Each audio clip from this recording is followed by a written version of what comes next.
I was in the kitchen and I heard my dad calling my name, and I thought he had something to show me because it was from outside. And when I went to the door, I found my dad lying on the patio, and his head was bleeding a lot.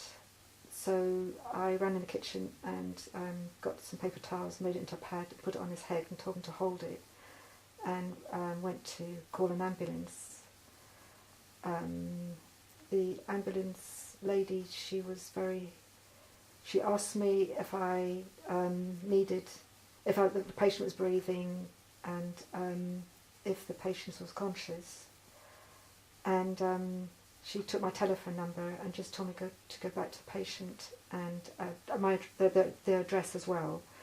And she just asked me to go back to the patient and tell him not to get up, just to lie still, which I did.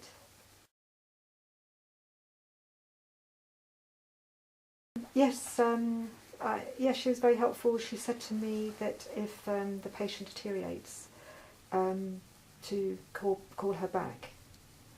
But her sort of main advice was to make sure the patient didn't get up if you just sort of lay still.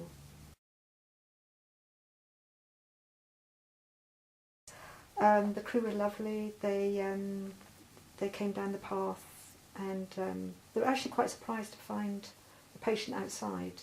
Maybe because I didn't explain myself very well on the phone, because I was sort of panicking a little bit. They asked my dad lots of questions, like his name, and they asked him if it was okay if they checked the rest of his body, because they were concerned about his hips, because he had a fall. Eventually they put a pad on his head, and they thought it might be. They tried to get him up to put him on the chair outside, which they did, because they were trying to control the bleeding. After that, they got the patient, my dad, inside into the dining room and put him on a chair.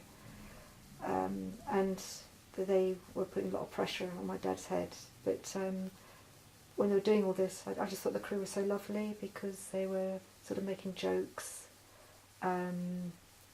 They did ask my dad sort of lots of questions, like did he have a carer, any sort of medical problems,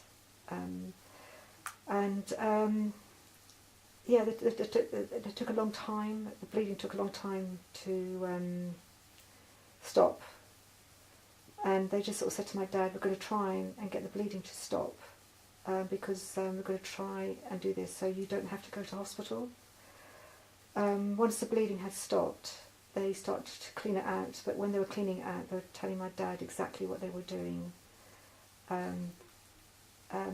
Then they decided to bring my dad into the lounge because the light was better, and they put some glue in his head and some butterfly stitches. Then they took my dad's blood pressure and his pulse. But no, I was really impressed with the service we got, because they were such lovely guys that came.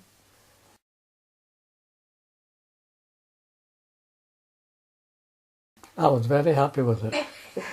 As a matter of fact, when I was lying out there, I was cursing myself for being stupid, for allowing myself to stumble, and I felt I didn't want to be a nuisance to anybody. So when my daughter Gwen came out and she said she was going to send for the ambulance, I protested. I didn't want an ambulance, I didn't want to go to a hospital, but of course she overruled me, as she often does. And but I must admit, when they arrived, I was very thankful they had come, and as my daughter has said, they're such nice guys. And apart from being having a sense of humour themselves, they even laughed at one or two of my corny jokes that I was trying to show my bravado at, such as being scarred for life and all that sort of thing. but I can only praise them.